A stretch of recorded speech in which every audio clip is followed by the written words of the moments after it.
Comment améliorer la qualité de ton sommeil? C'est le sujet de la vidéo d'aujourd'hui et je vais te dévoiler 12 points clés que j'ai sortis du livre de Matthew Walker, Why We Sleep. Mais avant ça, j'aimerais me présenter. Moi, c'est Ludo du blog L'Ikigai, un blog qui traite de la gestion du temps, de l'attention et de l'énergie. Mais pas que, parce que je fais également des chroniques de livres qui m'ont le plus impacté, le plus plu. Donc si ça t'intéresse, tu souhaites en découvrir un petit peu plus, je te laisse le lien de mon site en description. Et je voulais également t'inviter à télécharger mon e-book gratuit où je te dévoile mes 14 hacks de productivité que j'utilise quotidiennement. Donc c'est gratuit, je te laisse le lien en description également. Et tu seras également à l'issue de ce téléchargement inscrit à ma lettre privée, une lettre que j'envoie à mon audience tous les lundis matin à 8h30, une lettre où je partage mes tips sur des choses que j'ai pu apprendre la semaine qui précède mon mail, donc dans mes lectures, mes formations, dans mes expériences et autres. Donc ça, je le partage uniquement à mon audience privée, donc dans cette lettre. Donc si ça t'intéresse, tu pourras rester dessus et bénéficier de la lettre tous les lundis matins gratuitement, ou alors simplement te désabonner sans engagement. Sur ce, sans plus de transition, on passe au sujet du jour. Donc, comment améliorer ton sommeil en 12 points. Donc, le premier point que Matthew Walker enseigne dans son livre, c'est de respecter un horaire de sommeil, c'est-à-dire d'aller au lit et de se coucher à une heure fixe et également de se lever à une heure fixe et que ça fait ça tout le temps. Donc le lundi, mardi, mercredi, jeudi, vendredi, samedi, dimanche, tu te couches à une heure fixe et tu te lèves à une heure fixe pour faire une habitude en fait de ton sommeil. Tu sais du coup quand ton corps sait ça, il s'habitue en fait à l'heure où il va devoir se coucher et il va du coup réguler son énergie par rapport à cette heure de sommeil et également par rapport à l'heure de lever. Donc si tu le sais pas, en fait on fonctionne selon un rythme journalier, un rythme qui est circadien, c'est le nom exact de ce rythme. Si ça t'intéresse, tu peux le chercher sur Google, tu tapes le rythme circadien et en fait si tu ne respectes pas d'horaire, d'habitude pour te coucher et te lever, en fait ton rythme il va être complètement décalé chaque jour et ton corps ne va pas pouvoir s'habituer et ne va pas pouvoir avoir un sommeil suffisamment qualitatif parce qu'il aura peut-être trop d'énergie ou alors tu seras peut-être complètement HS en plein milieu de ta journée et ainsi de suite. Donc vraiment ancre-toi une heure de sommeil. Donc je sais que c'est peut-être difficile pour toi de te coucher tôt le samedi ou même le vendredi soir, mais n'essaye pas, plutôt ne fais pas d'abus, ne fais pas de nuit blanche le samedi et le vendredi. Limite-toi peut-être à dépasser de 2-3 heures ton horaire de coucher pour ne pas justement complètement décaler ton rythme le reste de la semaine. La deuxième astuce est de ne pas faire d'exercice physique trop tard le soir. Donc plutôt, je pourrais dire de ne pas faire d'exercice physique 2-3 heures avant de te coucher pour justement éviter d'avoir un rythme cardiaque trop haut, d'avoir une circulation sanguine trop haute également, ce qui fait que tu seras actif, tu seras vraiment, quand tu fais une séance de sport, tu es vraiment en forme après, tu es au taquet comme je peux le dire et du coup tu n'arriveras pas à dormir. Donc limite-toi à faire des séances de sport le plus tôt possible dans ta journée pour éviter justement d'avoir des problèmes à te coucher le soir.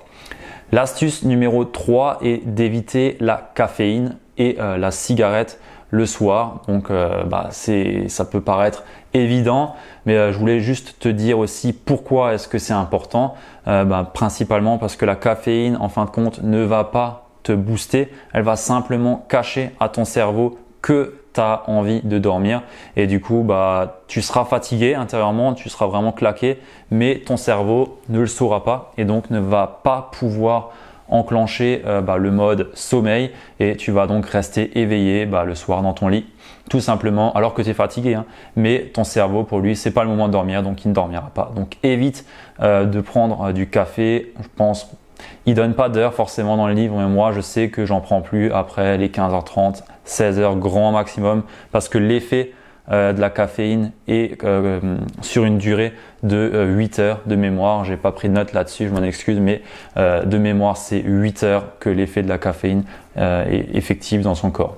Pour la cigarette, c'est exactement pareil. Ne fume pas de cigarette avant de dormir parce que tu vas, pareil, empêcher ton corps de dormir. Il va être de nouveau actif dû à l'effet de la nicotine sur ton cerveau. Donc évite vraiment ça. L'astuce numéro 4, c'est d'éviter de consommer des boissons alcoolisées avant de dormir. Ça compte aussi pour les sodas. Donc voilà, ne bois pas, ne prends pas un dernier verre avant de dormir en te disant ça va me mettre une claque et je vais dormir. Effectivement, ça va peut-être te mettre une claque, mais ça ne sera pas un sommeil réparateur. Ça ne sera que un sommeil de surface. La 5e astuce, c'est d'éviter les gros repas avant de t'endormir. Donc même pour le soir de façon générale, ne mange pas trop gras, ne te fais pas un hamburger frites le soir à 19h et à 22h tu veux dormir. Ça va pas le faire. Tu vas clairement pas dormir correctement. Tu n'arriveras pas à t'endormir tout simplement. Donc mange de façon saine tout le temps, ça c'est sûr, mais surtout le soir, évite de te faire une tartiflette, un Mont d'Or ou je sais quoi, c'est vraiment pas recommandé. La 6e astuce est d'éviter au maximum les médicaments le soir avant de s'endormir. Donc par exemple, si tu prends des médicaments pour le rythme cardiaque, ainsi de suite, Matthew Walker déconseille de les prendre le soir avant de s'endormir pour éviter de perturber ton sommeil parce que le médicament va agir sur ton corps et il va donc perturber ton sommeil. Et il déconseille également de prendre des médicaments pour t'aider à t'endormir. Je connais absolument pas ce domaine, j'en prends pas du tout, mais c'est vraiment déconseillé. Il en parle longuement dans le livre, comme quoi c'était la nouvelle drogue du 21e siècle et qu'il fallait vraiment l'éviter parce que ça nuit considérablement ton sommeil puisque tu ne dormiras pas profondément, tu auras uniquement un sommeil de surface, ce qui fait que ton corps ne pourra pas régénérer tes cellules, tes organes, toutes les inflammations que tu as intestinales et ainsi de suite. Ton corps ne sera pas capable de les régénérer parce qu'il ne dormira pas dans le mode de sommeil qui est profond pour lui. La 7e astuce est de ne pas faire de sieste après les 15 heures. Tout simplement parce que ça va régénérer ton corps et ça va justement lui donner un signal que tu as fait ta coupure dans la journée, tu as fait ta sieste je sais pas, une demi-heure, 45 minutes et du coup tu n'arriveras plus à t'endormir le soir parce que tu as déjà récupéré durant la fin de journée et donc tu n'arriveras pas à t'endormir. Donc évite les siestes après 15 heures. Personnellement, je ne le fais pas, je ne suis pas cette astuce. Je fais des siestes, des micro-siestes de 20 minutes vers les 17h15, 17h30, tout juste avant de faire mon entraînement pour avoir une petite coupure entre le travail et l'entraînement et avoir un petit peu plus d'énergie. Et j'ai aucun problème pour m'endormir, donc je pense que ça dépend vraiment des personnes. Expérimente, c'est de toute façon ce qu'il y a de mieux à faire sur toutes les astuces que nous donne ce livre, donc teste par toi-même. La 8e astuce est de se détendre avant de se coucher. Donc là, ça revient un petit peu à donner une une routine du soir. Donc là, ce que moi je te conseille, c'est avant de t'endormir, 1 heure avant, c'est de baisser le niveau de luminosité de ta pièce de vie. Je ne sais pas si tu peux le régler ou pas, mais mets des lumières qui sont peut-être moins puissantes en luxe et lis par exemple, lis un livre avant de t'endormir pour calmer tes activités, calmer ton corps, t'apaiser pour tout doucement rentrer dans un mode de sommeil et t'endormir. La 9e astuce est de prendre un bain chaud ou une douche chaude pour la même chose, pour te calmer, pour te détendre tes muscles, te détendre et l'avantage aussi de la douche chaude avant de dormir, c'est que ça va aider ton corps à expulser la chaleur qu'il a en lui.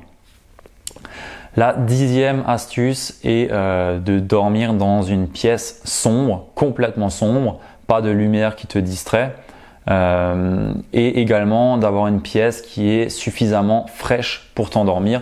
Là, la température idéale se situe entre les 18 degrés et les 18 degrés 5, ce qui permet à ton corps en fait d'évacuer correctement la température intérieure de ton corps, puisque durant la nuit, ton corps va expulser toute la chaleur qu'il a pour rentrer en sommeil profond.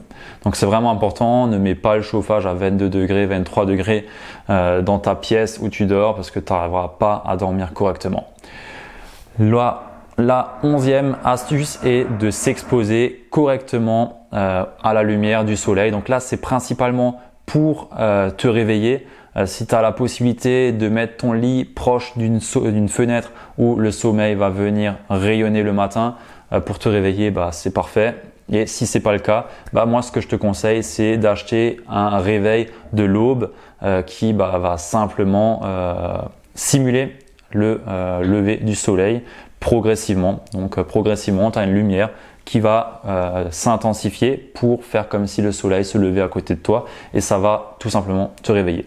Donc là, il y en a un qui est très fortement recommandé, qui est le Philips. Je ne sais pas la référence, mais tu pourras facilement le trouver si tu tapes réveil de l'aube Philips. C'est vraiment quelque chose qui doit être vraiment efficace. C'est le prochain achat que je vais faire parce que j'en ai un petit peu marre d'avoir un réveil trop brutal le matin et je pense que ça peut vraiment m'aider à commencer ma journée de façon plus calme, plus zen et plus positive. Et la dernière astuce, la 12e, est de ne pas s'allonger dans son lit tout en restant éveillé. Donc là, ça parle forcément aux personnes qui n'arrivent pas à s'endormir le soir. Si tu es complètement éveillé dans ton lit et que tu luttes pour t'endormir, le conseil que Matthew Walker nous donne, c'est de ne pas lutter et de se lever et de faire des activités.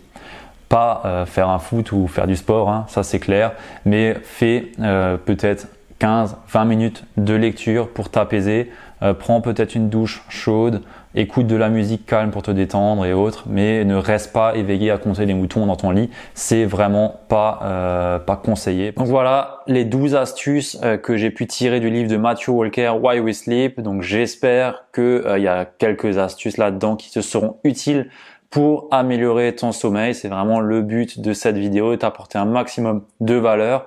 Laisse-moi en commentaire ce que tu en as pensé, ce que je peux améliorer, parce que comme tu peux le voir, j'en suis encore à mes débuts.